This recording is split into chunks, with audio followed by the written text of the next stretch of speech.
Hello, I'm Poonam Wilku, the host of our rapid fire round session today. I'm a public health pharmacist and the founder of Health Directorate. HD's mission is to empower everyone to be an expert in their own health and well-being. We seek out experts who are willing to share their best practice, values, and learning points with the wider national and international community.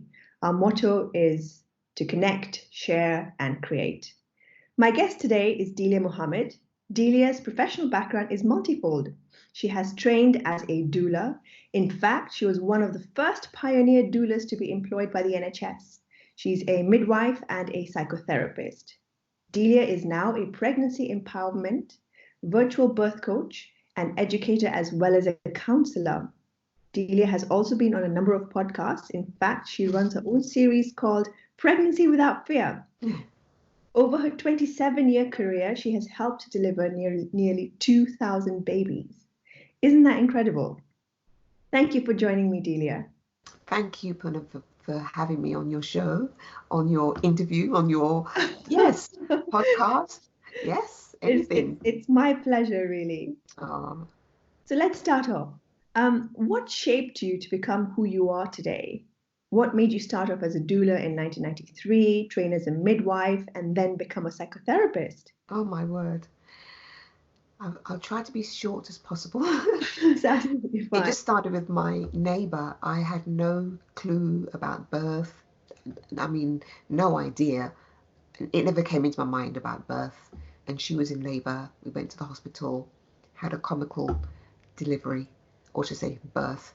And that's the very day I realised this is what I know I want to do now. I want to help women, because she was left on her own, really, with a student midwife.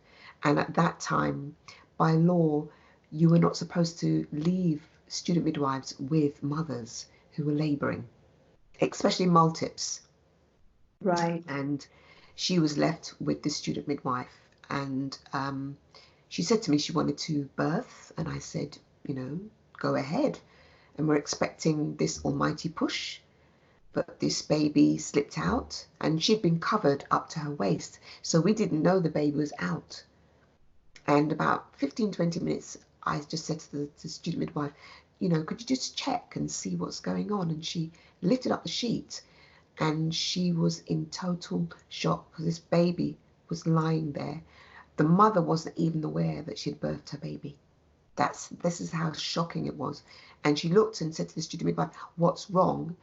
And the student midwife said, "Your baby's there." And we said, "There where?" And she said, "Baby's here. Look, your baby's here." But baby hadn't whimpered, nothing.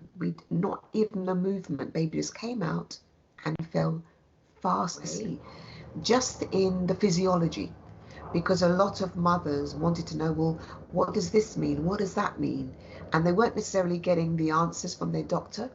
So by me sharing the physiology of the body and also the physiology of labour, it really built up their confidence. And it also made the husband understand better what was going on. So when labour started, they would call me at the very last stage, which I found fascinating. Yes.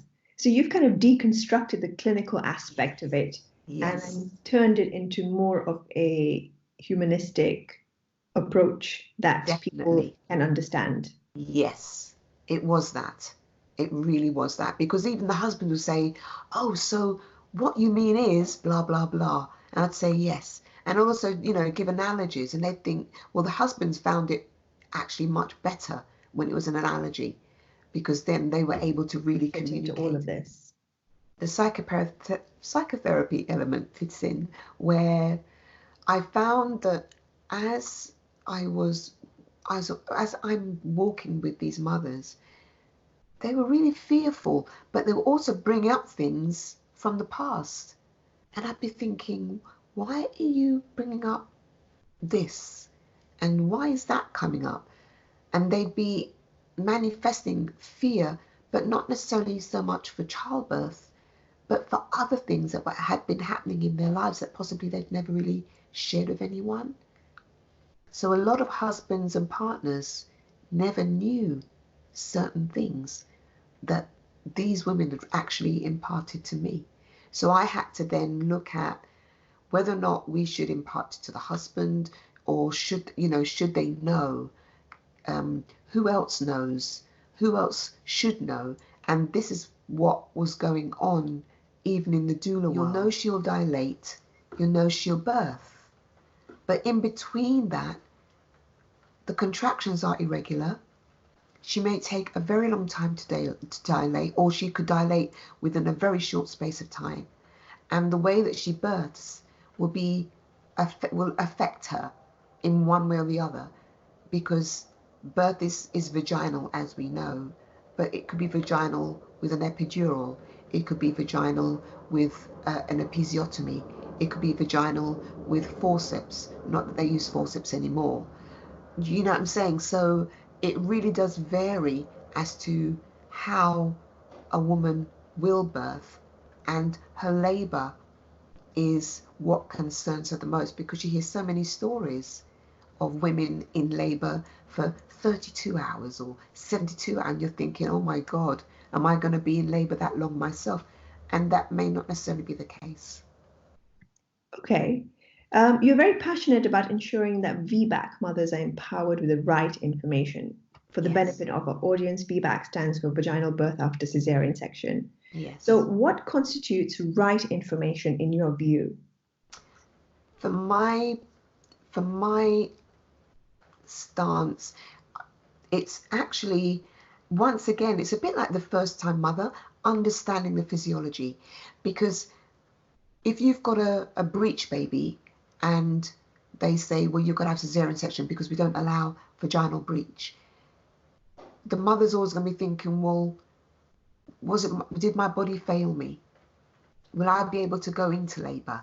Will I be able to dilate? Will I be able to contract? All these questions she'll be asking herself until she conceives again. And with VBAC mothers is similar, because they may have labored, some mothers have dilated, but then an abnormality comes up and then she ends up having to have a C-section. Whether she contracted or dilated, she never had a vaginal birth. And that's what she wants. She wants to feel that she is like everyone else who has had a vaginal birth. And the fact that there aren't many hospitals and doctors that are willing to accept that particular way of birthing now, that you find mothers are having to travel quite far to get to a hospital that is pro-VBAC. And so my support is to empower them to believe in the labor process and to believe that their body hasn't let them down, it hasn't failed them, and that they can do it. Because there's quite a few hospitals with midwives, and midwives will be happy to help mothers with their births. There's one hospital, the hospital that I was at, where I was the NHS doula, they now have opened their doors to VBAC mothers in the birth centre. And that is really unusual. Some information about a breech delivery that you were involved in. And the baby had delivered some meconium? Yes. Oh, it was, I just saw some substance coming from her. The midwife thought it was dark blood, and I said to her, no, I actually think it's meconium. And she said, well, if it's meconium, it means this baby's breech. And I said, I do think the baby's breech. But she didn't believe me initially until Mum started pushing, and then she just saw the bottom. And she ran and pressed the button, and a herd of people came in, all different types of people, obstetricians, gynecologists, consultants, I mean, everyone came in. And by that time we had her out of the pool on the bean bag, and all I had her do was breathe, because the baby's bottom was practically out. So I just got her to breathe. I didn't say anything to her about what was going on, even though she was asking me. I said, you don't worry about them, you focus on breathing.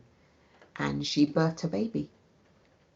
all this time not knowing that her baby's breech? No, she didn't know anything because I was not going to allow her to be disturbed in any way, because I thought, well, if anything happens, everyone's there.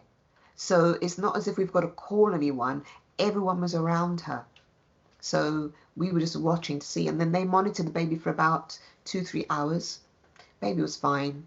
And then baby was given to And you her. did that so her anxiety and her own worries wouldn't hamper the natural process of birthing. Oh, definitely. Because if she produced any form of fear, any form of worry, she would have produced adrenaline. And then that would have slowed everything down. And the last thing I wanted was for her to have a baby's bottom halfway out, and then she has an adrenaline rush, because she more likely would have ended up having to have possibly an episiotomy, but possibly they more likely would have pushed baby back in and taken her to theatre. Wow, okay. Yeah, a lot of the times I am speaking to mothers about how they're feeling, what they're thinking, what they eat, making sure that they do the best that they can. You can't be perfect, but do the best that you can. When she wants to have biscuits, or she has a craving and it's 2-3 o'clock in the morning, and the craving that she has is not in the kitchen, he has to go and get it. When she's vomiting, feeling nauseous, or not getting enough sleep, she's tossing and turning in the bed, he's the one that has to be there for her. It's not the doctor, it's not the midwife, he's the one. But if he's also supported, then it does make it easier for him to be able to support his wife or support mother-to-be. But if he's not getting any support, then it becomes very stressful for him. And now we're hearing about postnatal depression for fathers, and I don't look at it as, oh, he's just depressed.